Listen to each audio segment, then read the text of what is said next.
Herkese selamlar. Hobilgi YouTube kanalıma hoş geldiniz. Bugün karşınıza avukat bebekle geldim. Daha önce doktor ve asker bebekleri örmüştüm. İstek üzerine avukat bebeği de ördüm. Ben bu bölümde bebeğin yapılışını anlatmayacağım. Çünkü doktor ve asker bebekle aynı şekilde öreceğiz. Kollarını, bacaklarını, gövdesini ve kafasını. Doktor ve asker bebeğin ilk bölümünde yapılışını anlattım. Oradan izleyip bebeği öreceksiniz eğer örmek istiyorsanız.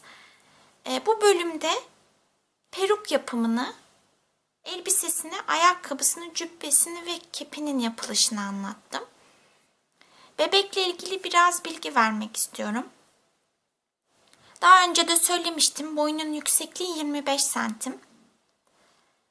Kollarında ve gövdesinde tel kullandım. Ayakkabısında ve kepinin şu plaka kısmında plastik kullandım. Ayakkabısının da tabanında plastik kullandım. Bebeğin kafası şöyle dönebiliyor. Dikerek birleştirmekte zorlananlar için kafayı bu sefer bu şekilde ördüm. Saçlarını göstereyim önce size. Sık iğnelerle ördüm. Sonra diktim kafaya.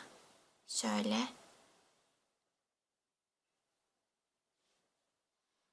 Kepini göstereyim. Plastik koyduğumuz için plaka kısmı kalıp şeklinde duruyor. İki parça halinde ördüm. Sonra yapıştırdım.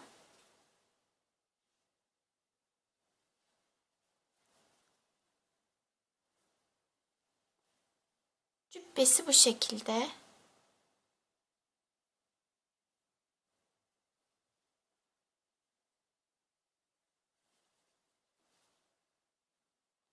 Elbisesinin arkasında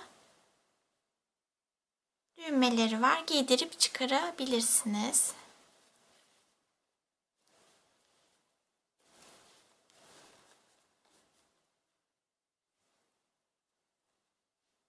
Kollarında tel var dediğim gibi. Şöyle.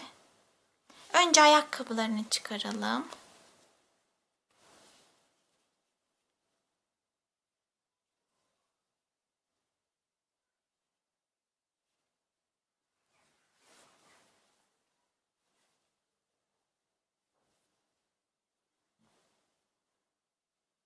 Bebeğin kıyafetsiz hali de bu şekilde.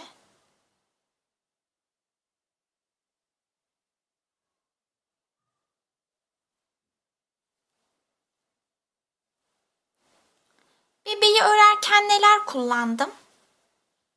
Pamuklu ipler kullandım. Krem rengi, kırmızı rengi, kahverengi, ten rengi, siyah, yeşil ve sarı renkli ipler kullandım. Tel kullandım. Amigurumi teli de olabilir. Elektrik teli de olabilir. Elektrikçilerden temin edebilirsiniz. Amigurumi telini bulmak biraz zor. Küçük tuhafiyelerde olmuyor. Daha çok büyük hobi dükkanlarında oluyor. Benim dışarıya çıkma fırsatım olmazsa internetten sipariş veriyorum. Ama elektrik teline ulaşım daha kolay. İkisi de aynı işlevi görüyor. Hiç fark etmez. İçini doldurmak için elyaf kullanıyoruz. Dediğim gibi bir de plastikler kullandım. Dondurma kabından kestim ben. Yoğurt kabı da olur. Fark etmez. Kıyafetlerini tekrar giyip gelin. Kıyafetlerini giydirdim. Son kez bitmiş halini tekrar görün istedim. Şimdi yapılış aşamasına geçeceğiz. Önce peruktan başlayacağız örmeye. Ama ondan önce hatırlatmak isterim. Abone olursanız, yorum ve beğenilerinizi eksik etmezseniz çok mutlu olurum. Ayrıca kanalımda katıl butonunu aktif hale getirdim. 1. seviye üyeler için sembolik bir rakam belirledim. Oraya üye olup bana destek olursanız mutlu olurum. Dilerseniz bebeğimizi örmeye geçelim. Keyifli örgüler. Avukat bebeğin kendisini ördüm. Doktor ve asker bebekle aynı şekilde öreceğiz. Kolları, bacakları, gövdesi ve kafası aynı şekilde. Yani doktor ve asker bebeğin ilk bölümünde ne ördüysek aynı şekilde örelim. Peruk farklı olacak. Şimdi peruğunu öreceğiz. Şöyle koyu kahve bir ip kullanacağım. Benim kullanacağım ipin markası Madamella Doqu. Renk kodu da 2190. Bulabilir misiniz bilmiyorum. Çünkü benim satın aldığım hobi dükkanının kendi markası bu ip. Aynı marka olmak zorunda değil. Kahverengi ip kullanabilirsiniz ya da herhangi bir renk size kalmış. Sihirli halkayla başlayacağım peruğa. Halkanın içine 6 sık iğne öreceğim. 1 2 3 4 5 6 sık iğneyi ördüm. Halkayı kapatıyorum.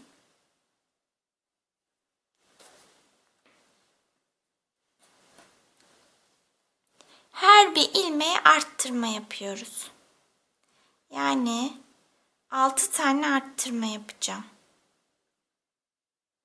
Her bir ilmeğe çift batacağım.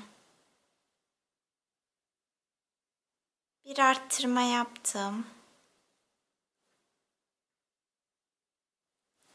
2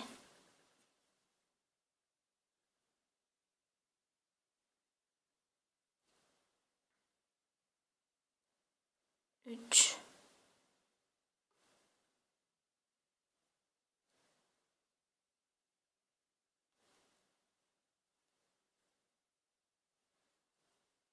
4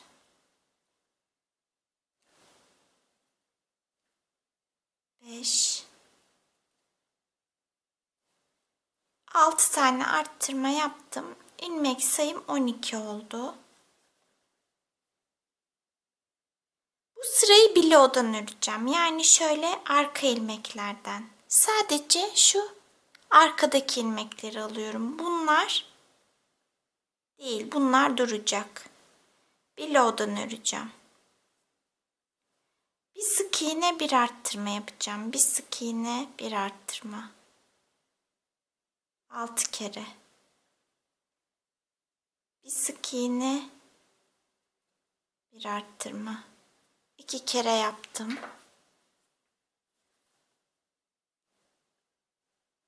Bir sık iğne, bir arttırma. 3 kere yaptım. Bir sık iğne, bir arttırma. 4 kere yaptım. Bir sık iğne, bir arttırma. 5.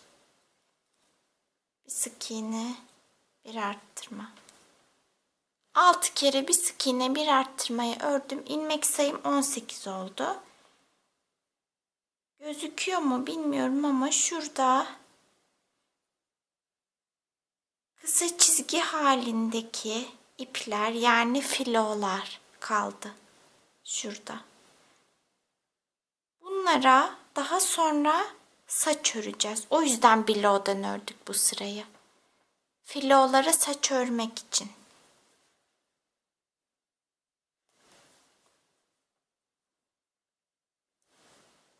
Şimdi bir sık iğne örüyorum. Bir tane arttırma yapıyorum. 2 sık iğne örüyorum. 1 2 bir tane arttırma yapıyorum. 2 sık iğne, bir arttırmayı 5 kere öreceğiz. Bir kere ördük, 4 kere daha örelim. 2 sık iğne, bir arttırmayı 4 kere daha ördüm. Şurada bir tane ilmeğim kaldı. Ona da sık iğnemi örüyorum. İlmek sayım 24 oldu. Bu sırayı da bilo'dan öreceğiz. Şöyle arka ilmeklerden öreceğiz yeni sırayı da. 3 sık iğne öreceğim. 1 2 3. Arka ilmeklerden örüyorum. 3 sık iğne, bir arttırma.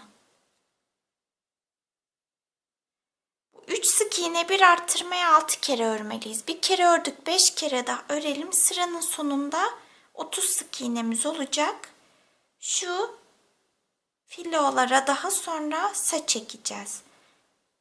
Şuraya ekeceğiz, şuradaki filolara. Şimdi oluşacak olan bu sırada oluşacak olan filolara da saç ekeceğiz. 3 sık iğne, bir arttırmayı bilo'dan 5 kere daha örelim. Sıranın sonunda ilmek sayımız 30 olsun. Sıra sonuna geldim. Artırmalarımı yaptım. İlmek sayım 30. 2 sık iğne örüyorum. 1 2, bir arttırma yapıyorum. 4 sık iğne örüyorum. 1 2 3 4, bir arttırma yapıyorum. 4 sık iğne, bir arttırmayı 5 kere örmeliyiz. Bir kere ördük, 4 kere daha örelim. 4 sık iğne, bir arttırmayı 4 kere daha ördüm. İlmek sayım 2 tane kaldı. Onları da örüyorum. 1 2 tane daha sık iğne ördüm. 36 sık iğnem var. Peruğumuzun tabanını oluşturduk. Artık saçları öreceğiz. Zincir çekiyoruz. 1 2 3 4 5 60 zincir çekelim. 60 tane zincir çektim. Bu zincirlerin üzerine sık iğneler öreceğim. İkinci zincirden örmeye başlıyorum. Elimi bol tutuyorum. Sıkı örmeyelim. Şöyle. 60 zincirimiz var. Bu zincirlerin üzerine 59 tane sık iğne örelim. 59 sık iğneyi ördüm. Bir tane saç telini ördük. Şimdi peruğa bağlamam lazım. Kaydırmayla bağlayacağım. Önümdeki ilk ilmeği atlıyorum. Sonraki ilmeğe şöyle kaydırma yapıyorum. Tekrar 60 zincir çekiyorum. Üzerine 59 sık iğne öreceğim. Bunu böyle sıranın başına kadar tekrarlayacağım. Bu saç tutamlarından 18 tane olacak. Bir tanesini ördük. 17 tane daha 59 sık iğneyi örelim. Aralarda bir ilmek atlayarak kaydırma yapalım. 59 sık iğneyi 18 tane ördüm. Toplamda 18 tane örmüş olduk. Şimdi bir üst sıraya geçeceğiz. Yani bilolardan ördüğümüz sıraya geçeceğiz. Şurada kısa çizgiler var. Şunları öreceğiz filolara. Şuradaki ilk filoya şuna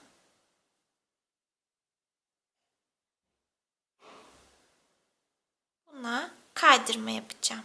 Elimi biraz bol tutuyorum. Büzüşmesin burası diye. Yine 60 zincir çekip üzerine 59 sık iğne örelim. 60 zincir çekip üzerine 59 sık iğneyi ördüm. İlk ilmeğime değil, ikinci ilmeğime kaydırma yapıyorum. Yani yine bir ilmek atladım. Yine 60 zincir çekeceğim. Üzerine 59 sık iğne öreceğim. Bu sıraya 12 tane 59 sık iğne örelim. Aralarda bir ilmek atlayarak kaydırma yapmayı unutmayalım. 59 sık iğneyi 12 tane ördüm. Yani 12 tane saç teli ördüm bu ikinci katmana. İlk katmana Şuraya 18 saç teli ördük. İkinci katmana 12 saç teli ördük. Üçüncü katmana da 6 tane saç teli öreceğiz. Şurayı da şöyle bilo'dan örmüştük. Şurada kısa çizgiler var. Şunlar. Şimdi bu kısa çizgilere yani filoları öreceğiz. Saç tellerimizi. Şuradaki ilk filoya kaydırma yapacağım. Şöyle elimi germeden 60 zincir çekeceğim. Üzerine 59 sık iğne öreceğim. Birer ilmek atlayarak kaydırma yapacağım. 6 tane öreceğiz. Burada 12 tane filo var. Birer ilmek atlayacağımız için 6 tane ilmeğimiz olmuş oluyor. 6 tane 59 sık iğneyi örelim. Aralarda da bir ilmek atlayıp kaydırma yapmayı unutmayalım. 6 tane daha 59 sık iğneyi ördüm en tepeye. Bir zincir çekip ipimi uzun kesiyorum. Bu iple peruğu kafaya dikeceğim. O yüzden uzun keseceğim.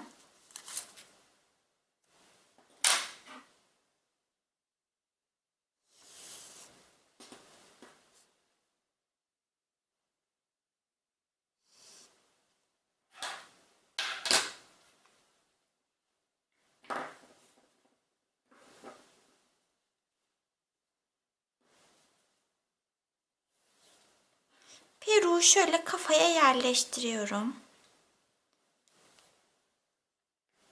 Peruğun tepesinden kafanın tepesine iğneyle sabitleyeceğim.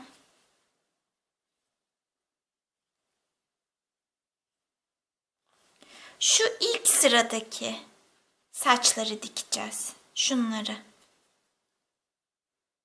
Diğerleri serbest kalacak.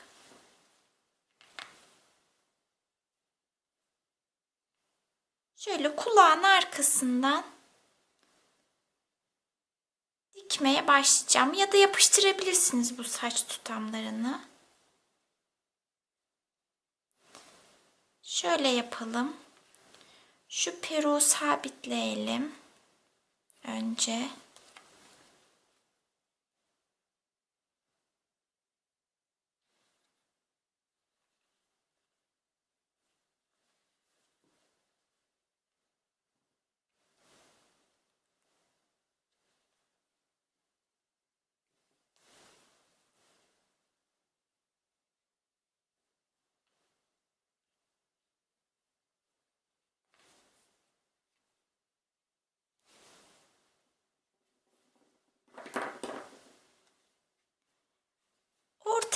Tam ortadan ayırmayacağım. Şöyle biraz yandan ayırmış gibi yapacağım. Saçlarımı ona göre dikeceğim ya da yapıştıracağım.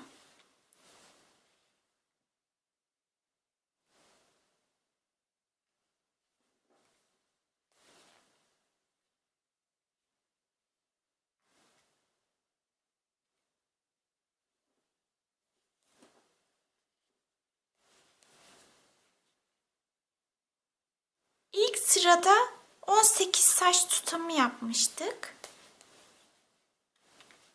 Onları şöyle kafaya sabitliyorum.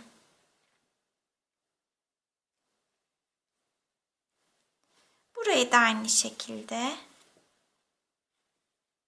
sabitleyeceğim.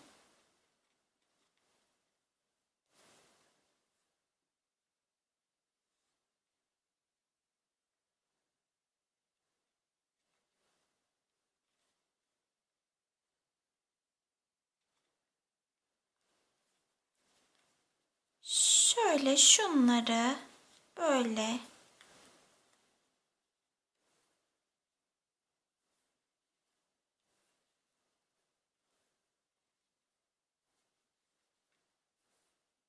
hepsini iğnelerle sabitleyelim.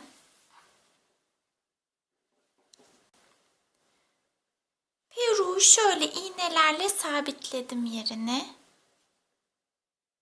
Şunlar telden dolayı içeriye girmediği için havada duruyor.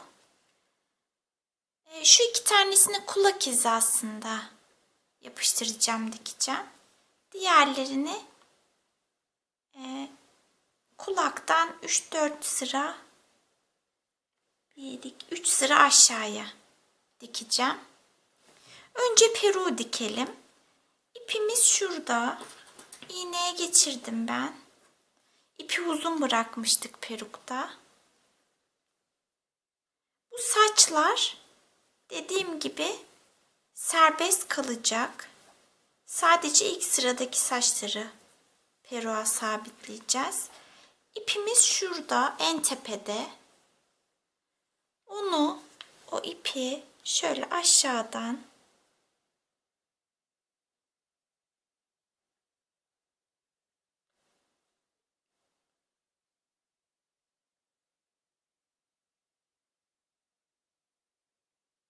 peruğu dikeceğimiz kısım şöyle şurası. Hemen saç başlangıç yerinden dikeceğim için ipimi oraya geçireceğim şimdi. İsterseniz bu saç tutamlarını toplayın, daha kolay dikersiniz.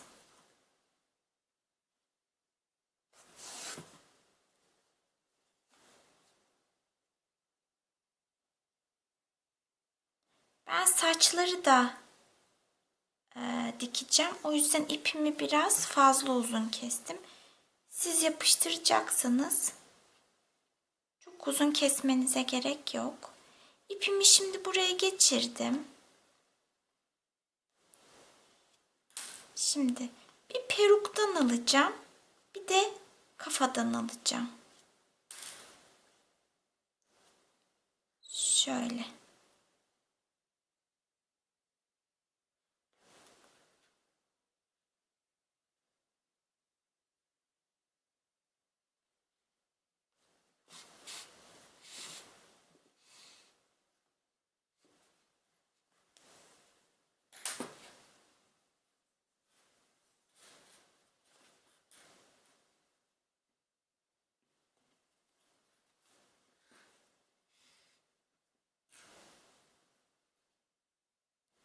Bir peruktan alacağım.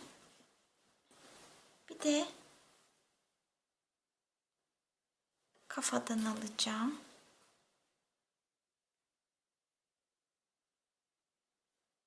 İsterseniz peruğu da yapıştırabilirsiniz. Ama güçlü yapıştırıcılar kullanmanızı tavsiye ederim.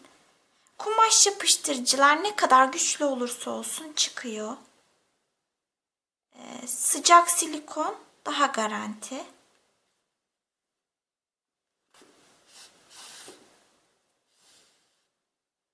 Bu şekilde peruğu kafaya dikelim. Şu saçları da sabitleyelim.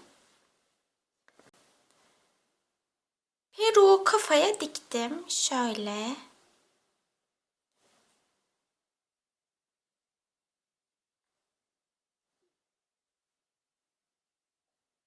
Bunlar böyle kalacak. Bu şekilde.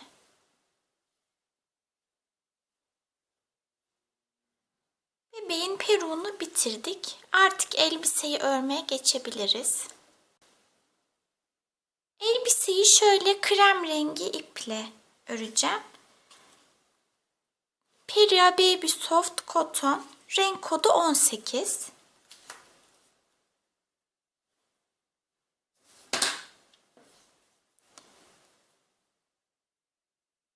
Zincir çekiyoruz. 34 tane zincir çekeceğim. 1, 2, 3, 34 zincir çekelim. 34 tane zincir çektim. 6 tane zinciri atlayacağım. 1, 2, 3, 4, 5, 6. 7. zincire batıyorum. Sık iğnelerimi örüyorum. 1, 2, 28 zincirim kaldı 6 sık iğne atlayınca. 28 sık iğne öreceğim. 2 sık iğnesini ördüm. Şurası bizim iliğimiz olacak. Yani ben bunun karşısına düğme dikeceğim. Bu zincir sayısını düğmemizin büyüklüğüne göre ayarlıyoruz. Benim düğmem bu halkanın içinden geçiyor. Şimdi 28 sık iğneyi örelim. 28 sık iğneyi ördüm. Bir zincir çekip geri dönüyorum. 4 sık iğne örüyorum. 1 2 3 4. Bir tane arttırma yapıyorum. 5 sık iğne örüyorum. 1 2 3 4 5. Bir tane arttırma yapıyorum. 6 sık iğne örüyorum. 1 2 3 4 5 6. Bir tane arttırma yapıyorum.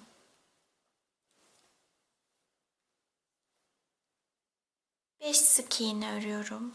1 2 3 4 5. Bir tane arttırma yapıyorum.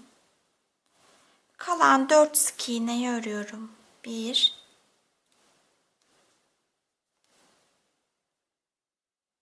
2 3 4. İlmek sayım 32 oldu. Bir zincir çekip geri dönüyorum. 5 sık iğne örüyorum. 1 2 3 4 5. Bir tane arttırma yapıyorum. Şimdi 6 sık iğne bir arttırma yapacağım 3 kere. 1 2 3 4 5 6 sık iğne bir arttırma yapıyorum.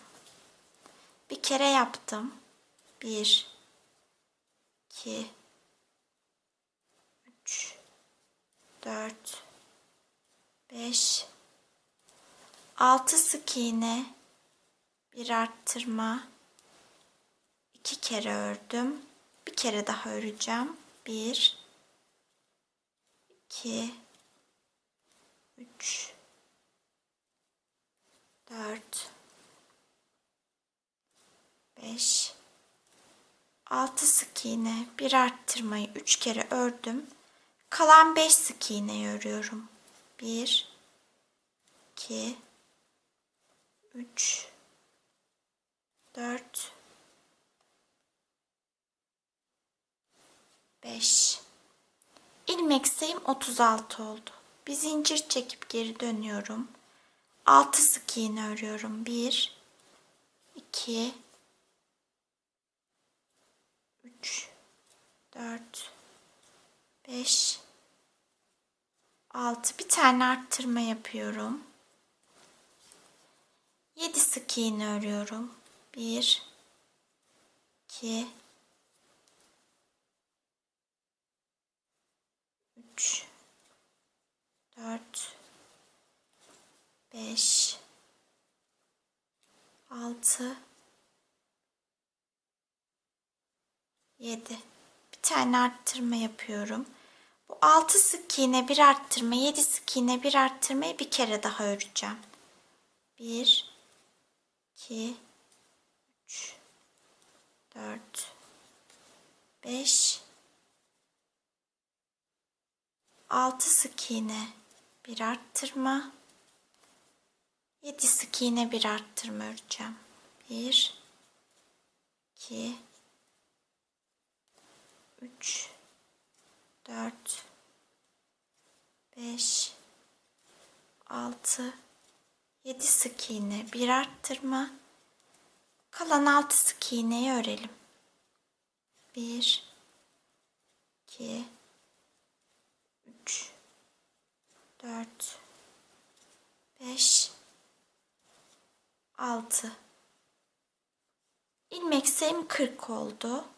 7 sık iğne örüyorum. 1 2 3 4, 5, 6, 7. Bir tane arttırma yapıyorum. 8 sık iğne örüyorum. 1, 2, 3, 4, 5, 6, 7, 8. Bir tane arttırma yapıyorum. 6 sık iğne örüyorum. 1, 2, 3, 4, 5, 6. Bir tane arttırma yapıyorum. 8 sık iğne örüyorum. 1, 2, 3, 4, 5, 6, 7, 8. Bir tane arttırma yapıyorum. 7 sık iğne örüyorum. 1, 2, 3, 4, 5, 6, 7. İlmek sayım 44 oldu. Bu sırada kol ayrımını yapacağım. 6 sık iğne örüyorum. 1, 2, 3, 4, 5, 6. 6 tane zincir çekiyorum. 1, 2, 3, 4, 5, 6.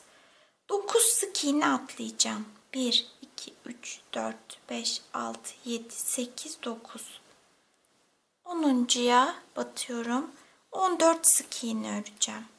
1, 2, 3, 4, 5, 6, 7, 8, 9, 10, 11, 12, 13, 14. 6 zincir çekiyorum. 1, 2, 3, 4, 5, 6.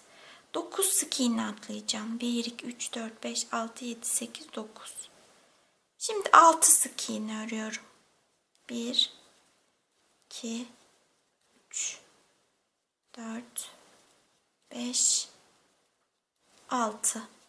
Kol ayrımını oluşturduk. Şöyle.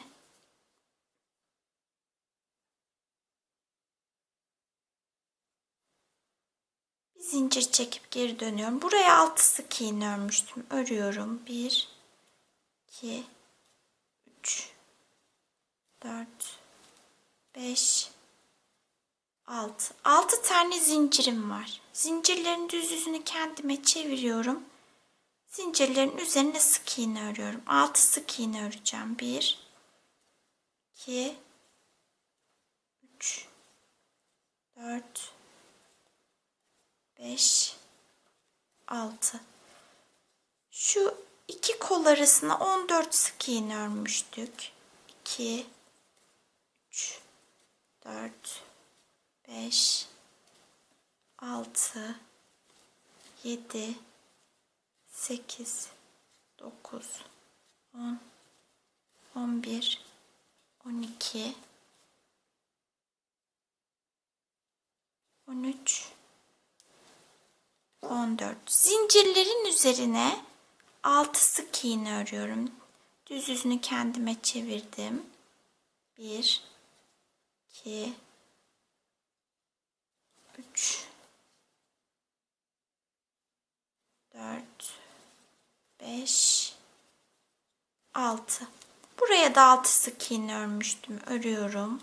1, 2, 3, 4, 5, 6. İlmek sayım 38 oldu. 38 sık iğneyi 3 sıra örelim. 38 sık iğneyi 3 sıra ördüm. İliğin olduğu taraftayım şu an. Bir ilik daha açacağım. 6 zincir çekiyorum. 1, 2, 3, 4, 5, 6. Geri dönüp örmeye devam ediyorum. İlk ilmeğime sık iğnemi örüyorum. 1, 2, 38 sık iğnem var, öreceğim. Bir sıra öreceğim 38 sık iğneyi. Geri döneceğim, bir sıra daha öreceğim. 2 sıra daha 38 sık iğneyi 38 sık iğneyi 2 sıra daha ördüm. Bir zincir çekip geri dönüyorum. Etek kısmını yapacağız artık elbisenin. Etek kısmında yalancı sık iğne kullanacağım. Bilmeyenler için göstereyim. İlmeğime batıyorum. Tığımın üzerindeki 2 ipten önce öndeki ipi, sonra kalan 2 ipi çıkarıyorum. Yalancı sık iğne ördüm. Ekrana ESC diye yazacağım. Aynı ilmeğe bir tane daha yalancı sık iğne örüyorum. Yani arttırma yapıyorum. Her ilmeğe arttırma yapacağım. 38 sık iğnem var. 38 arttırma yapacağım yalancı sık iğnelerle. Sıranın sonuna kadar.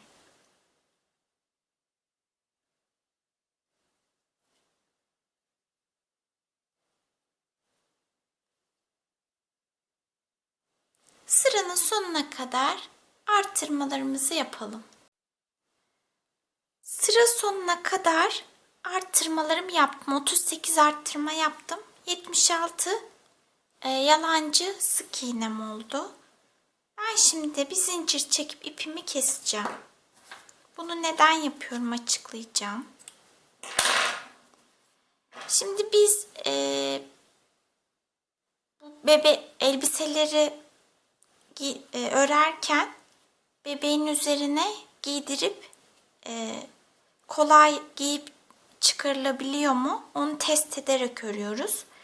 Şimdi bu sırada iki ucu birleştirirsek bebeğe giydirmek zor olacak. O yüzden birkaç sıra daha ördükten sonra iki ucu birleştirip spiral şekilde öreceğiz. Spiral şekilde örerken de örgüm hep böyle olacak. Ama ben şimdi ipi kesmeyip örmeye devam etseydim örgüm ters olacaktı. O yüzden ipimi kestim. Tekrar buradan örmeye başlayacağım. Spiral şekilde örmeye başladığımızda, yani iki ucu birleştirdiğimizde kesmemize gerek kalmayacak ipimizi. Bir zincir çekiyorum. İpimi geçirdim ilk ilmeğe. Yalancı sık iğnelerimi örüyorum. 76 yalancı sık iğnem var. Bunu sıra sonuna kadar 76 yalancı sık iğneyi örelim. 76 yalancı sık iğneyi sıranın sonuna kadar ördüm. Bir zincir çekip ipimi kesiyorum. Bir sıra daha böyle öreceğiz.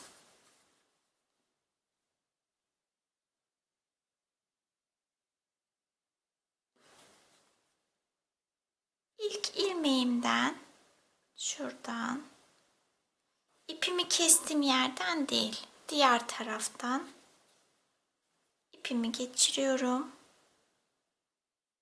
Bir zincir çekiyorum. İpimi geçirdiğim ilmeğe yalancı sık iğne örüyorum. 76 yalancı sık iğne öreceğim. Sıranın sonuna kadar örelim. Sıra sonuna kadar 76 yalancı sık iğnemi ördüm. Artık iki ucu birleştirebilirim. Bebeğin bacakları rahatlıkla bu boşluktan geçebilir artık. Siz yine de bebeğinizin üstünde deneyin. Geçmiyorsa bir iki sıra daha örebilirsiniz. İlk ilmeğime kaydırma yapıyorum. Bir zincir çekiyorum. İlmek kaydırma yaptım. İlmeğime yalancı sık iğnemi örüyorum. 76 yalancı sık iğneyi öreceğim.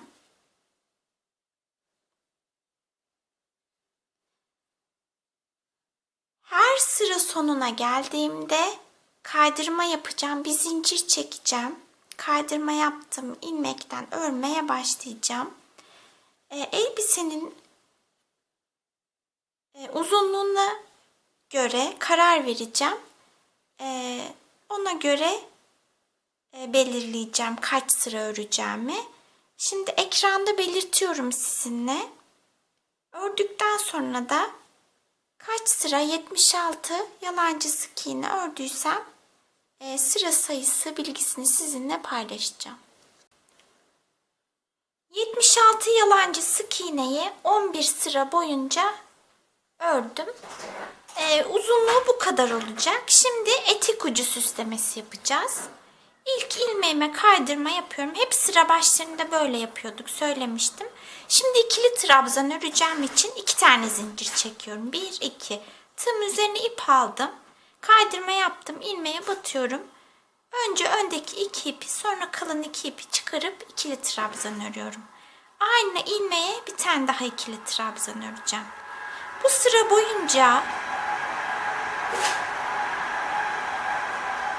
her ilmeğe artırma yapıyoruz. İkili trabzan örüyoruz. Her ilmeğe çift batıyoruz. Yani 76 arttırma yapacağım. Sıranın sonunda ilmek sayım 152 olacak. İkili trabzanlarımızı çifter çifter örelim. 152 ikili trabzanımı ördüm etek ucuna. Süslememi bitirdim. Arkada sıra sonuna gelince ipimi bir zincir çekip kestim. İlliklere karşılık gelecek yerlere düğme diktim. Kolun birini ördüm, diğerini birlikte öreceğiz. Nasıl örüyoruz? Biz kol ayrımını yaparken 6 tane zincir çekip 9 ilmek atlamıştık. 6 zincirin üzerine 6 sık iğne öreceğiz. Koltuk altına, omuza 9 sık iğne öreceğiz. 3 sık iğnesini sol tarafa, 3 sık iğnesini sağ tarafa öreceğim için tam ortadan ipimi geçiriyorum. Başta şöyle biraz ip bırakalım. Bu ipi içeriye alıp gizleyeceğim sökülmesin diye. Bir tane zincir çekiyorum. İpimi geçirdiğim ilk zincire sık iğne örüyorum. 1,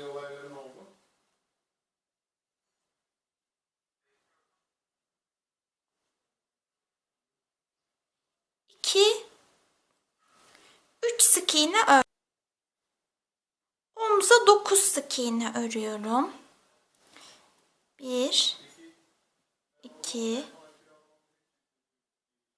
3, 4, 5, 6, 7, 8, 9 sık iğneyi de omuza ördüm. Şurada 3 zincirim var. Onların üzerine de 3 sık iğne örüyorum. 1, 2, 3. İlmek sayım 15 oldu. Şu ipi aşağıya alalım. Sonra bu ipi gizleyelim.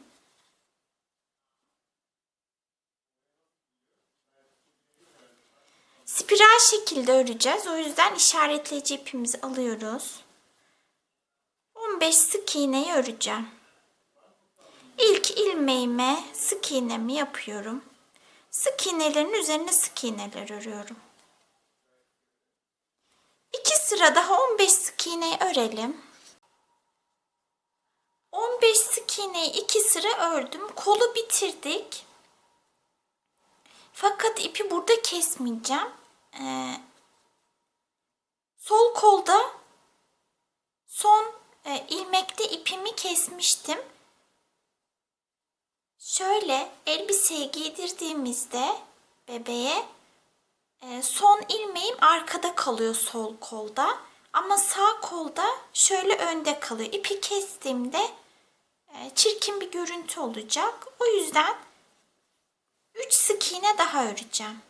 Şöyle 1, 2, 3. Şimdi bir zincir çekip ipimi keseceğim.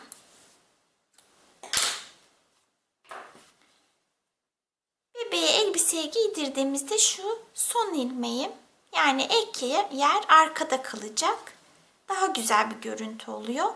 Bunu görsellik için yaptık. Bunu yapmak zorunda değilsiniz. İsterseniz 2 sıra örüp işaretleyici ipe geldiğinizde ipinizi kesebilirsiniz.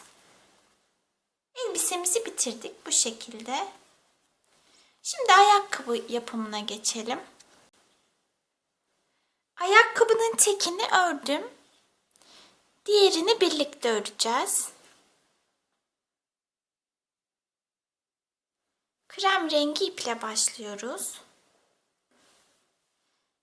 Taban yapacağım şimdi. Bu tabandan 2 tane öreceğiz. Şimdi birini birlikte örelim. 9 zincir çekiyorum. 1, 2, 3, 4, 5, 6, 7, 8, 9. İkinci zincire batıyorum. Arttırma yapıyorum. Bir arttırma yaptım. 6 sık iğne örüyorum. 1, 2, 3, 4, 5,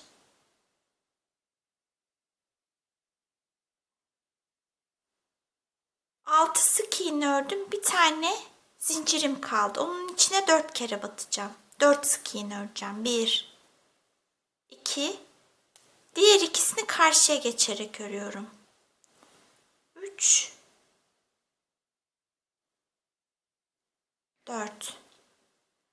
Aynı zincire, son zincire 4 sık iğne ördüm. Artık bu zincirlerin karşısına öreceğiz sık iğnelerimizi. 6 sık iğne öreceğim. 1, 2,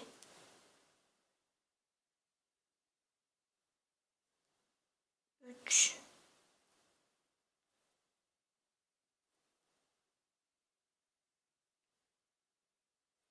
4,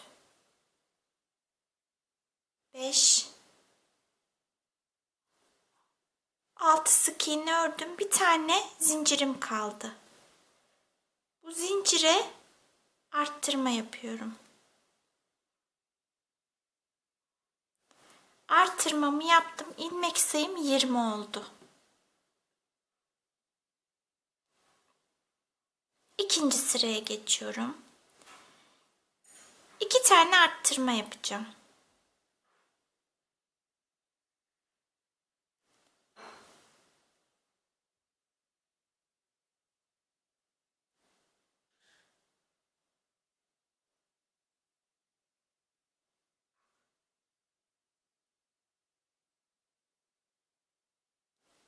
Bir tane arttırma yaptım.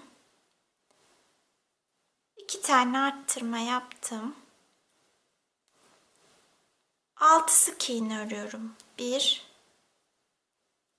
2, 3, 4, 5,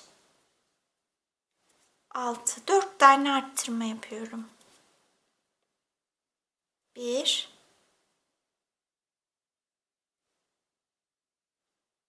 2,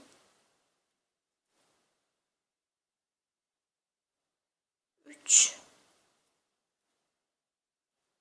4 arttırma yaptım. 6 sık iğne örüyorum. 1, 2, 3, 4, 5, 6. 2 ilmeğim kaldı. Onlara da arttırma yapıyorum. 1, 2 tane arttırma yaptım. İlmek sayım 28 oldu. Bir sık iğne bir arttırma yapalım 2 kere. Bir sık iğne,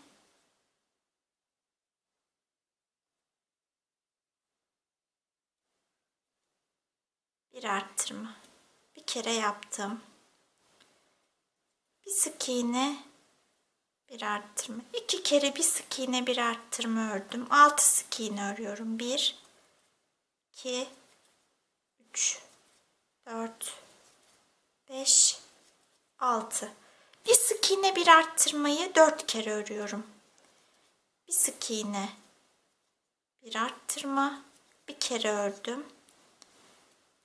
Bir sık iğne bir arttırma, 2 kere ördüm. Bir sık iğne bir arttırma, 3 kere ördüm. Bir sık iğne bir arttırmayı 4 kere ördüm. 6 sık iğne örüyorum. 1, 2, 3, 4, 5, 6. Bir sık iğne bir arttırma öreceğim 2 kere. Bir sık iğne bir arttırma. Bir kere daha. Bir sık iğne bir arttırma. İlmek sayım 36 oldu. Bir zincir çekip ipimi kesiyorum. Bu tabandan bir tane daha öreceğiz. Yani 3 sırayı tekrar öreceğiz. Sonra iki tabanın arasına şöyle plastik bir parça yerleştireceğim. Kaydırmalarla birleştireceğiz. Yani şurada 2 tane taban var. Arasına da plastik koydum. Ben bunu dondurma kabından kestim. Tekrar bu tabandan bir tane daha örelim. Tabandan bir tane daha ördüm. Bu iki tabanı şöyle arkaları iç tarafa bakacak, düz yüzü dış tarafa bakacak şekilde kaydırmalarla birleştireceğiz. Önümdeki ilk ilmeğe batacağım. Bir de ipimi kestiğim diğer tabanın ilk ilmeğinden başlayacağım. Ama buna batıp bir de bu ilk ilmeğe batarsam şu üstteki taban sola kayıyor. Çünkü son ilmeğim bu tabanın sağ tarafında, diğer tabanın da sol tarafında. Şöyle yapacağım o yüzden. Şu son ördüğüm tabana bir sık iğne daha öreceğim. Şimdi birleştireceğim kaydırmalarla. Bir bu tabandan alıyorum. Bir de şu tabanın ipimi kestiğim ilk ilmeğinden alıyorum. Kaydırmalar yapıyorum. 36 tane kaydırma yaparak birleştireceğiz. Karşılıklı alıyorum. 2,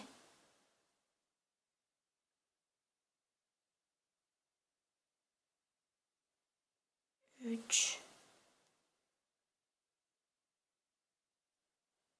4,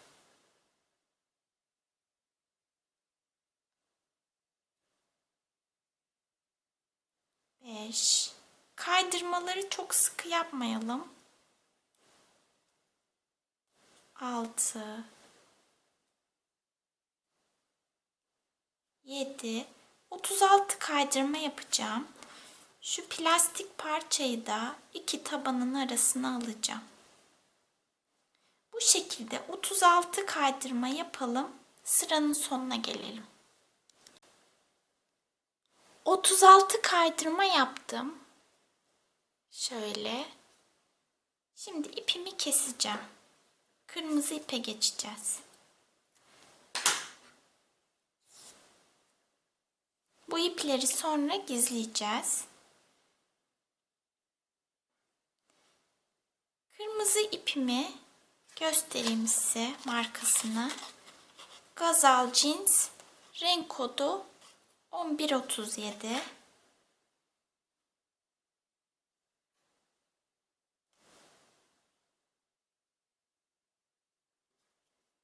Şu ipimi kestiğim son kaydırmanın şöyle içinden geçireceğim ipimi. Bir zincir çekeceğim. Aynı kaydırmaya sık iğne öreceğim. 1. Şöyle bilolardan örüyoruz. 2. Yani kaydırmaların içine batıyoruz. Şöyle almıyoruz kaydırmayı. bilolarına batıyoruz. 3 4 36 kaydırmamız var. Bilodan 36 sık iğneyi örelim. Bilodan 36 sık iğneyi ördüm. İlk ilmeğime batıyorum. 36 sık iğneyi örmeye devam edeceğim. 1 2 3 4 36 sık iğneyi 2 sıra öreceğim. Şu ipleri şöyle içeriye alacağım.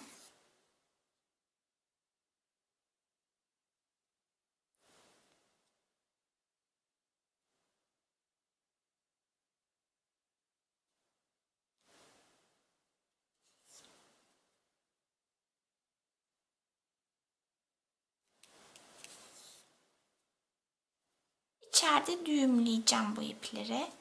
36 sık iğneyi şimdi 2 sıra örelim. 36 sık iğneyi 2 sıra ördüm. Bir sık iğne örüyorum. Bir azaltma yapıyorum.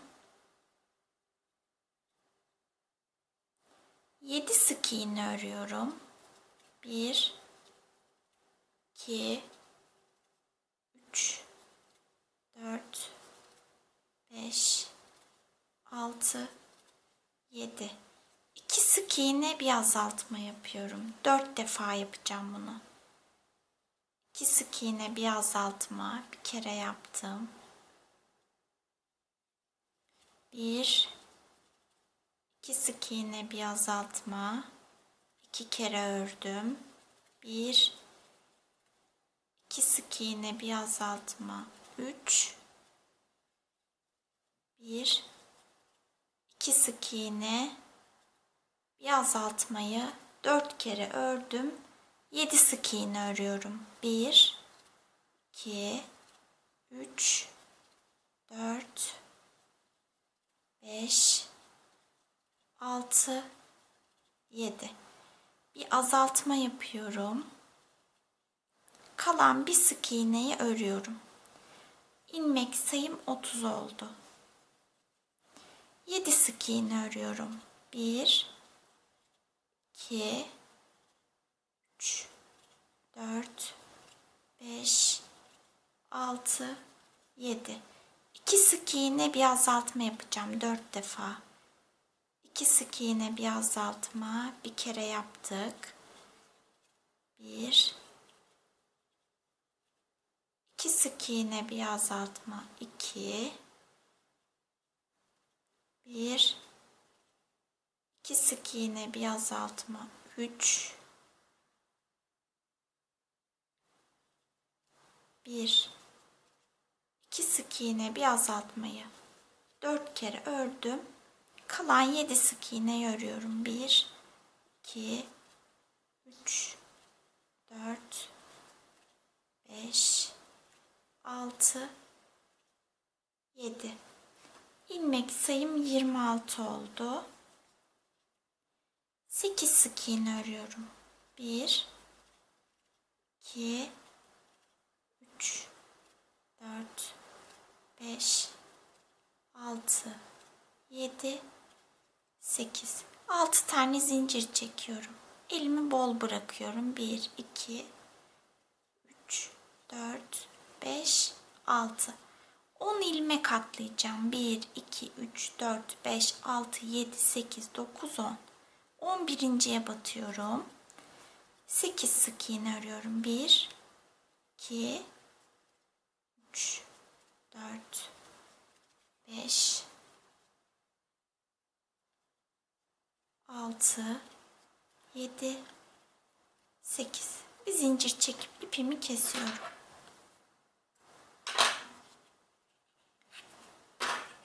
Ayakkabımız bitti bu şekilde.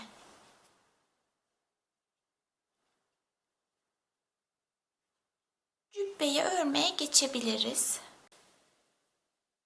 Cübbeyi örmeye başlayalım. Siyah iple örüyoruz. Önce zincir çekeceğiz. 1, 2, 3, 38 zincir çekelim. 38 zincirimi çektim.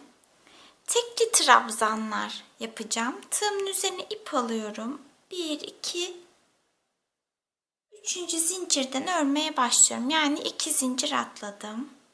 Tekli trabzanımı ördüm. 5 tane tekli trabzan örüyorum. 1, 2, 3, 4, 5. Bir tane arttırma yapıyorum. Yani aynı ilmeğe 2 tane tekli trabzan ördüm. 6 tekli trabzan örüyorum. 1, 2, 3, 4, 5, 6. Bir tane arttırma yapıyorum.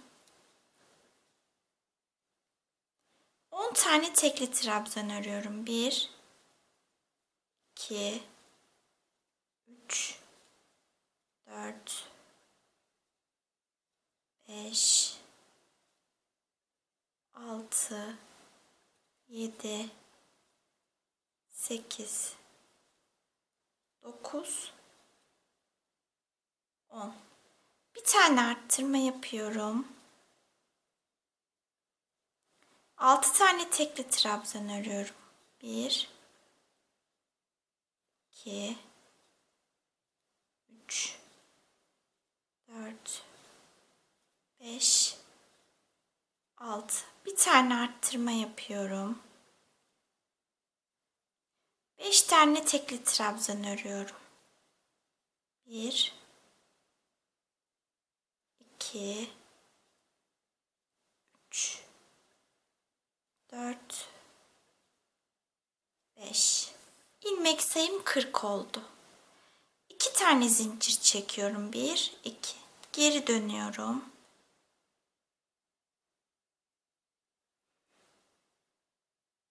6 tane tekli trabzan örüyorum.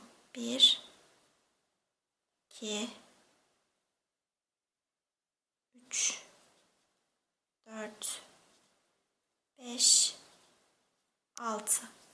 Bir tane arttırma yapıyorum.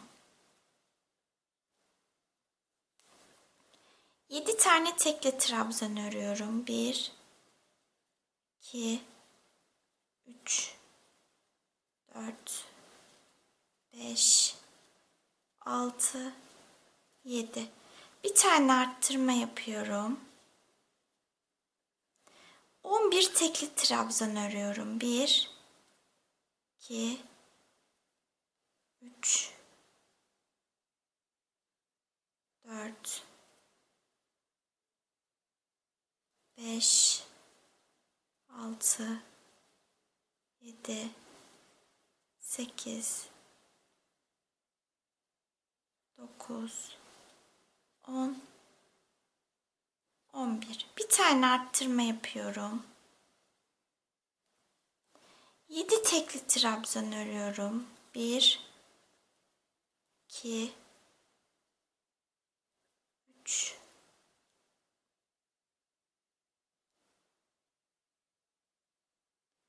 4, 5, 6, 7. Bir tane arttırma yapıyorum. Kalan 5 tekli trabzan örüyorum. 1, 2, 3, 4. Beşinciyi çektiğimiz zincirlerin tepesine örüyoruz. 5. tekli trabzanı. 2 tane zincir çekiyorduk dönerken. Onun tepesine ördüm. İlmek sayım 44 oldu. 1, 2 zincir çekip geri dönüyorum. 6 tane tekli trabzan örüyorum. 1, 2, 3, 4, 5, 6. Bir tane arttırma yapıyorum. 8 tekli trabzan örüyorum. 1, 2, 3, 4, 5, 6, 7, 8. Bir tane arttırma yapıyorum. 12 tekli trabzan örelim şimdi. 12 tane tekli trabzanı ördüm. Bir tane arttırma yapıyorum. 8 tane tekli trabzan örüyorum. 1, 2, 3, 4, 5, 6, 7, 8. Bir tane arttırma yapıyorum. Kalan 6 tekli trabzanımı örüyorum. 1, 2, 3, 4, 5, 6.'yı zincirimin tepesine ördüm. İlmek sayım 48 oldu. 2 zincir çekip geri dönüyorum. 7 tekli trabzan örüyorum. 1, 2, 3, 4, 5, 6, 7. Bir tane arttırma yapıyorum. 9 tekli trabzan örüyorum. 1, 2, 3, 4, 5, 6, 7, 8, 9. Bir tane arttırma yapıyorum. 13 tekli trabzan örelim. 13 tane tekli trabzan ördüm. Bir tane arttırma yapıyorum. 9 tekli trabzan örüyorum. 1, 2, 3, 4, 5, 6, 7, 8, 9. Bir tane arttırma yapıyorum. Kalan 6 tekli trabzanımı örüyorum. 1, 2, 3, 4, 5,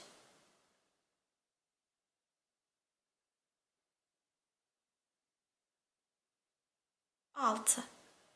İlmek sayım 52 oldu. 2 zincir çekip geri dönüyorum. Bu sırada kol ayrımını yapacağız.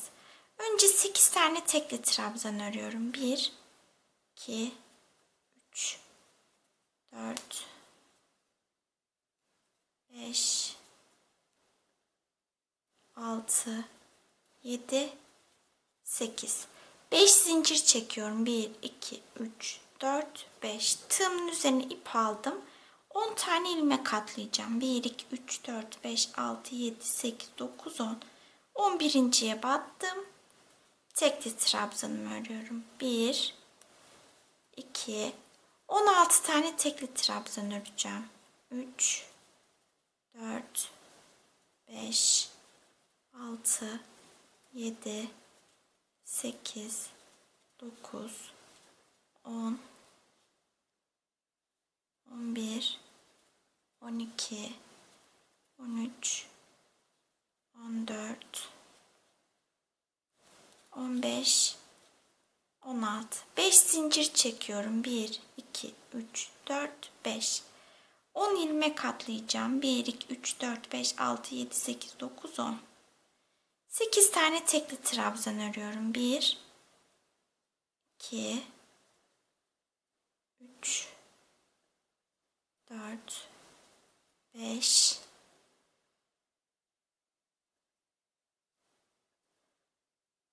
6. İpim kaçtı. 6, 7, 8. Şöyle kolların yeri belli oldu artık. 2 zincir çekip geri dönüyorum. Burayı 8 tekli trabzan örmüştük. Örelim. 1, 2, 3, 4, 5, 6, 7, 8. Zincirlere geldik. Zincirlerin ön yüzünü kendime çeviriyorum.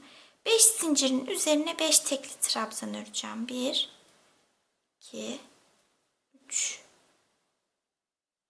4, 5. Şuraya 16 tekli trabzan örmüştük. 1, 2, 16 tekli trabzanımızı örelim. 16 tekli trabzanımı ördüm. Zincirlerime geldim. Zincirlerin üzerine 5 tane tekli trabzan öreceğim. 1, 2, 3, 4, 5 tane tekli trabzan ördüm. 8 tane daha örüyorum. 1, 2, 3, 4, 5, 6, 7, 8. İlmek sayımız 42 oldu. 2 zincir çektim, geri döndüm. 6 tane tekli trabzan örüyorum. 1, 2, 3, 4, 5, 6. Bir tane arttırma yapıyorum. Bu 6 tekli trabzan bir arttırmayı 6 kere örmeliyiz. Bir kere ördük, 5 kere daha örelim. Sıranın sonunda ilmek sayımız 48 olacak. Sıra sonuna kadar arttırmalarımı yaptım. İlmek sayım 48. 1, 2 zincir çekip geri dönüyorum. 48 tekli trabzanı bir sıra örelim. 48 tekli trabzanı bir sıra ördüm. Geri dönüyorum. 7 tekli trabzan örüyorum. 1, 2, 3, 4, 5, 6, 7. Bir tane arttırma yapıyorum. 7 tekli trabzan bir arttırmayı 5 kere daha örelim. 6'ya tamamlayalım. Sıranın sonunda ilmek sayımız 54 olacak. Sıra sonuna kadar arttırmalarımı yaptım. 54 tekli trabzanım var. Bir sıra 54 tekli trabzanı örelim. 54 tekli trabzanı bir sıra ördüm. 8 tekli trabzan örüyorum. 1, 2, 3, 4, 5, 6, 7, 8. Bir tane arttırma yapıyorum. 8 tekli trabzan bir arttırmayı 6'ya tamamlayalım. Sıranın sonunda ilmek sayımız 60 olacak.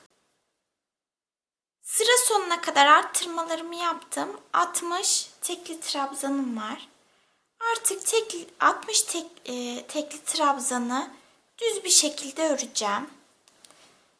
İstediğim uzunluğa gelene kadar öreceğim. Kaç sıra öreceğimi bitirdikten sonra kaç sıra ördüğümün bilgisini sizinle paylaşacağım. 60 tekli trabzanımı 12 sıra boyunca ördüm. Son ilmeğimden iplerimi çıkarmadım. Çünkü cübbenin yan taraflarını, kenarlarını yeşil renkli iple öreceğiz. Şöyle yeşil bir ip kullanacağım. Lanoso Alara kotonun 921 renk kodlu ipini kullanacağım.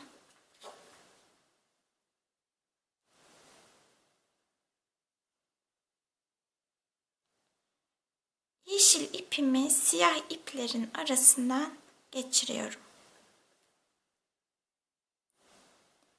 Son battığımız ilmeğe bir tane daha tekli trabzan ördük. Köşelere 2 tane öreceğiz. Şimdi her tekli trabzanın üzerine şöyle tekli trabzan öreceğiz.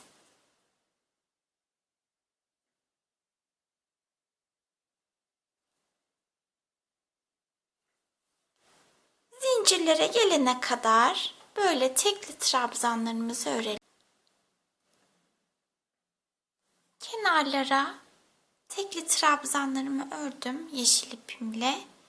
Şuradaki ilk zincire de bir tane tekli trabzan örüyorum. Tekrar batıyorum. Tığımın üzerindeki iplerimi çıkarmıyorum. Sarı renkli ipe geçiyorum. Alize Cotton Gold'un ipini kullanacağım. Renk kodu da 216. İpimi geçiriyorum.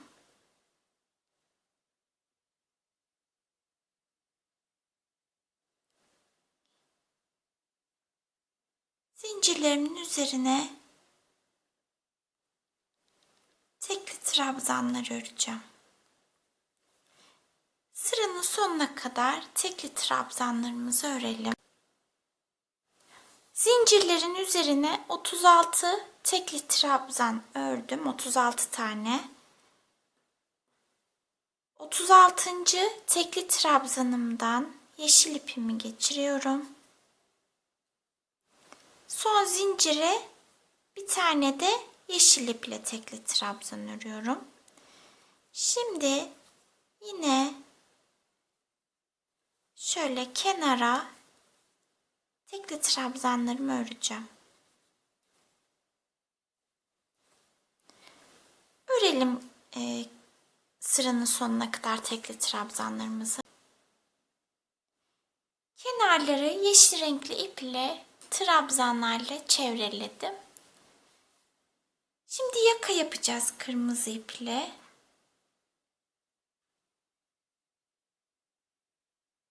İlk sarıyla ördüğüm ilk ilmekten ipimi geçireceğim.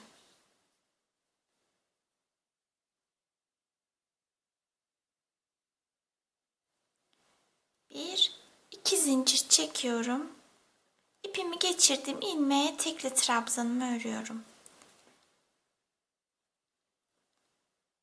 Kırmızı iple sıranın sonuna kadar tekli trabzanlarımızı örelim. 36 tane tekli trabzanımız olacak. 36 tane tekli trabzanı sıranın sonuna kadar ördüm. 1, 2 zincir çekip geri dönüyorum. 36 tekli trabzanı bir sıra daha örelim, yakamızı bitirelim. Cübbeyi ütüledim ben. Bir kolunu ördüm, diğerini birlikte öreceğiz. Kol ayrımını yaparken 5 zincir çekmiştik. O 5 zincir koltuk altında.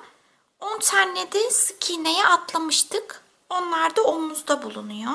Ama ben bu sayıları arttıracağım. Kolun biraz daha büyük olmasını istiyorum. Şöyle yapacağım. Aşağıda 5 zincir var. Ben sol tarafta 2 zincir, sağ tarafta 3 zincir bırakacağım. Şimdi birinci zincirden ipimi geçiriyorum. 2 zincir çekiyorum. 1, 2. İpimi geçirdiğim zincire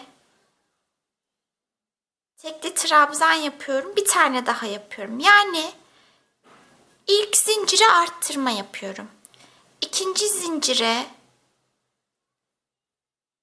bir tane tekli trabzan örüyorum. Köşeye de öreceğim. Şimdi şurada köşeye, şurası köşemiz bizim. Buradaki köşeye de arttırma yapıyorum. Ama burada delik oluştu. Delik oluşmaması için şöyle zincirimin yanında bir boşluk var. Oraya da batıyorum. Bir de köşeye batıyorum. Tığımın üzerinde 3 ipi aynı anda çıkardım. Bunu tekli trabzan olarak düşünelim. Köşeye bir tane daha tekli trabzan örüyorum. Arttırma yaptım. Yani köşeye 2 tane tekli trabzan ördüm. Bu 10 ilmeğin üzerine 10 tane tekli trabzan örüyorum. 1, 2, 3, 4, 5, 6, 7, 8,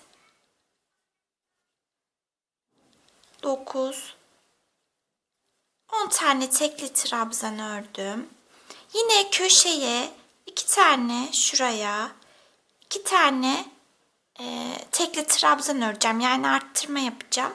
Ama delik oluşmasın diye şuraya da battım. Şimdi köşeye batıyorum. Bir tane tekli trabzanımı örmüş oldum. Köşeye bir tane daha aynı ilmeğe bir tane daha tekli trabzan ördüm. Yani 2 tane ördüm. Arttırma yaptım. Burada 3 zincirimiz vardı. 3 tane daha tekli trabzan yapıyorum. 1, 2, 3. İlmek sayımız 20 oldu. Ne yaptık? Tekrarlayayım. İlk zincire arttırma yaptım. 2 tane tekli trabzan yapmış oldum.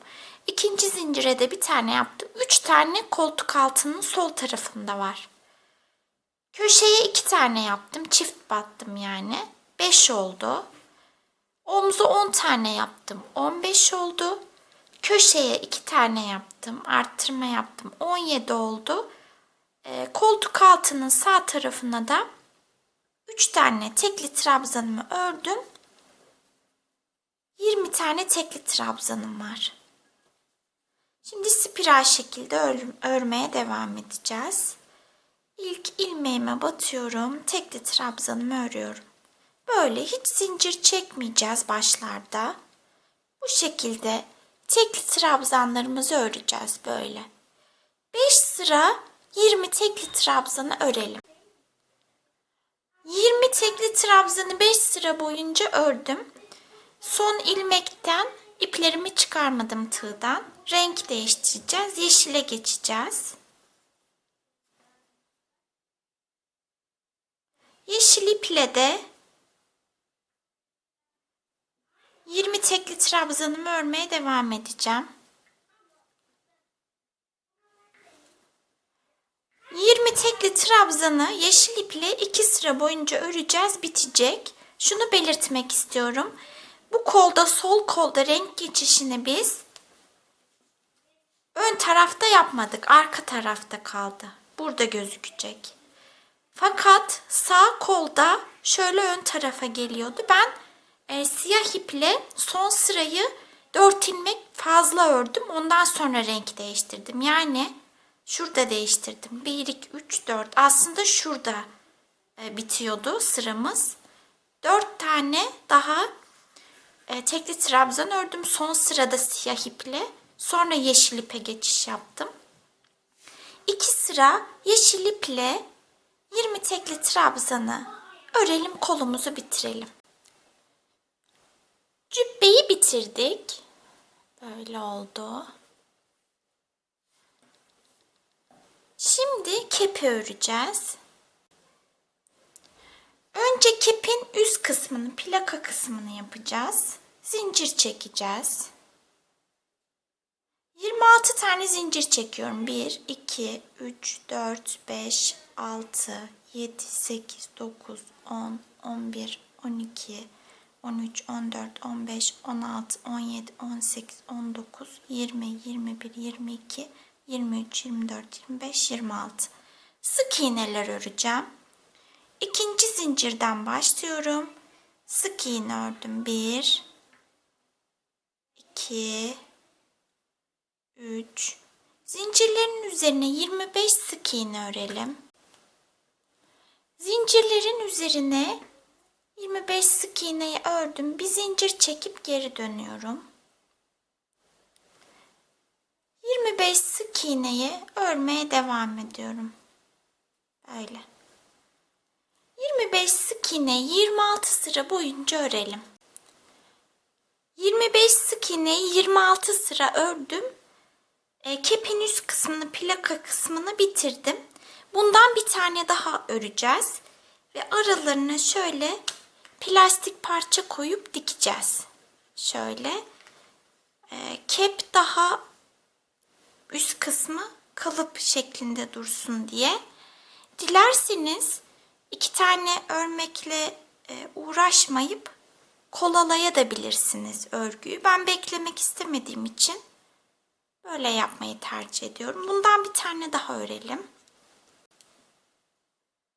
Üst tabakadan bir tane daha ördüm. Şöyle karşılıklı birleştireceğim. Dik edebiliriz. Ama ben şöyle karşılıklı batıp sık iğneler yapacağım. Şöyle.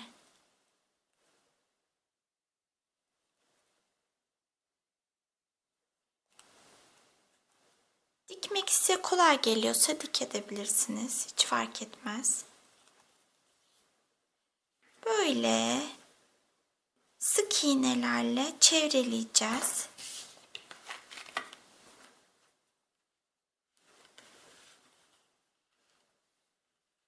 Şu plastik parçayı da şöyle araya alacağız. Büyük kesmiş olabilirim. Örerken küçültürüm. Bu şekilde arada plastik parçayla etrafını sık iğnelerle çevreleyip bitirelim. Plakayı bitirdim. Size şunu söylemeyi unuttum. Şu köşeleri 3'er sık iğne ördüm. Şuraya, şuraya, şuraya ve şuraya. Sonra da ipimi kestim. Plakayı bitirdik. Şimdi gövdeyi, kepin gövde kısmını, kafaya gelecek kısmı öreceğiz.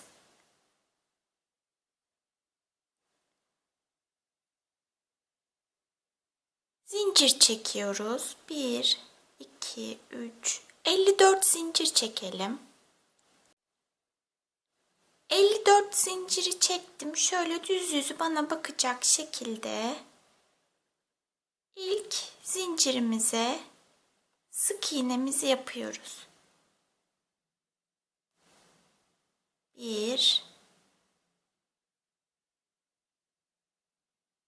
2, 3. Zincirlerin üzerine 54 sık iğneyi örelim. Zincirlerin üzerine 54 sık iğne ördüm. İşaretleyici ipimi alıyorum. Spiral şekilde örmeye devam ediyorum.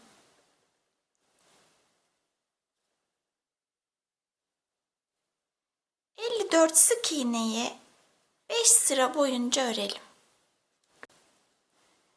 54 sık iğneyi 5 sıra ördüm.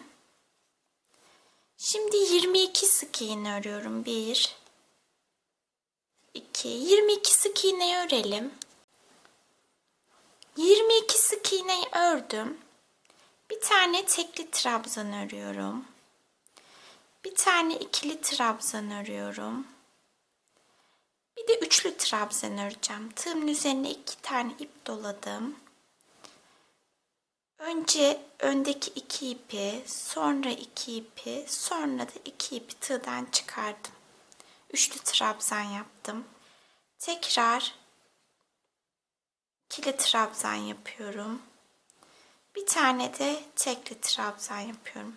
Şu kısım kepin ön kısmı olacak. Şimdi kalan sık iğnelerimi örüyorum. Kalan 27 sık iğneyi ördüm. Bir zincir çekip ipimi kesiyorum.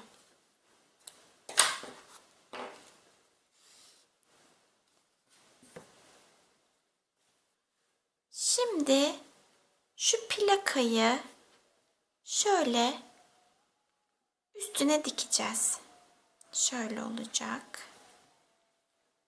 Yapıştıracağım, pardon. Şöyle yapıştıracağım. Ama şuna dikkat edelim. Şu trabzanlarla ördüğümüz kısım şu uç noktaya aynı hizada olacak, yani şöyle. Şöyle yapıştıracağım.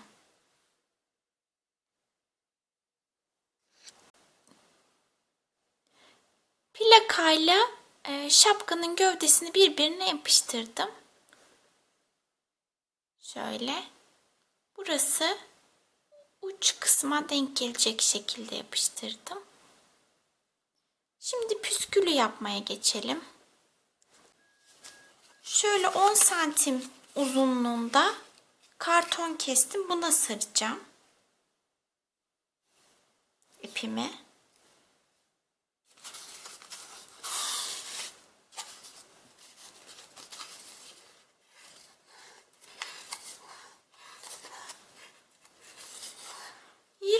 Kere falan saracağım. 1, 2, 3, 4 sardım. 4, 5, 6, 7, 8, 9, 10, 11, 12, 13, 14, 15, 16, 17, 18, 19, 20, 21, 22, 23, 24, 25. Bir parça ip kesiyorum.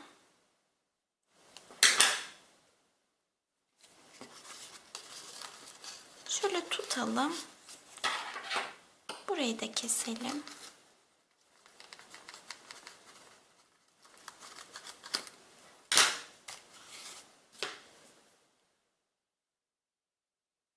Tam ortadan şöyle ipimi geçirip bağlayacağım.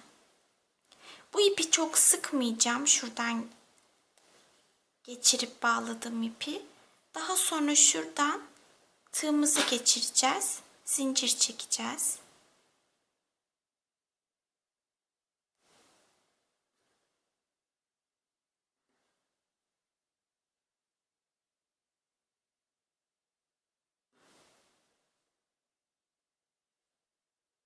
Bir de şöyle şuradan bağlayalım.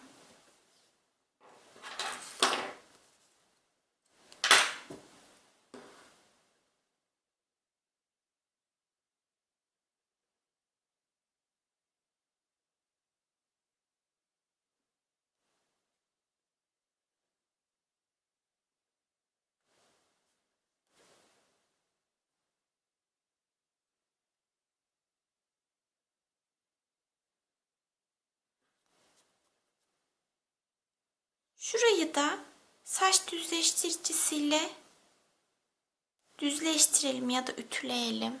Daha düzgün olsun. Şimdi şuradan ipimi geçireceğim.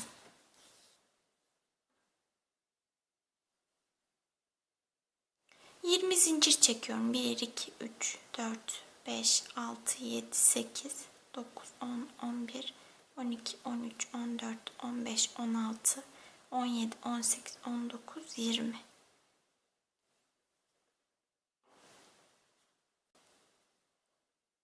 Püskülün zincirinde devam eden ipi biraz uzun kestim.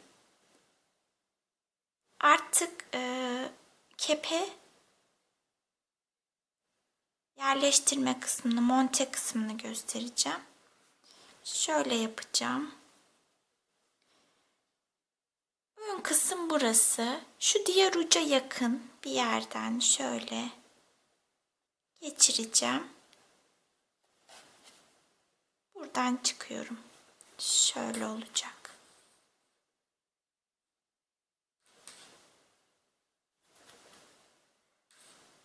Uçlarını da eşit boyda keselim şu uçlarını. Bu ipi de şurada şöyle düğümleyelim, gizleyelim. Kepimiz bitmiş bulunuyor. Kepi bitirdim. Şurada zincir sayısını 20 çekmiştik. Ama biraz uzun oldu. O yüzden onu 15'e düşürdüm. Yani 5 zinciri söktüm. Bir de şuradaki ipleri saç düzleştiricisiyle düzleştirdim. Ütü de olur. Ayrıca bebeğin de saçlarını saç düzleştiricisi kullandım saçında. Yine bukleleri duruyor ama çok yoğun kıvırcık değil. Şöyle biraz uzadı yani. Daha kısaydı ördüğümüz haliyle. Kepi de kafasında şöyle duracak. Böyle. Avukat bebeğimizi ördük, bitirdik. Beni izlediğiniz için çok teşekkür ederim. Abone olup yorum ve beğenilerde bulunursanız, desteklerinizi benden esirgemezseniz çok mutlu olurum. Başka oyuncak yapımlarında görüşmek üzere. Hoşça kalın.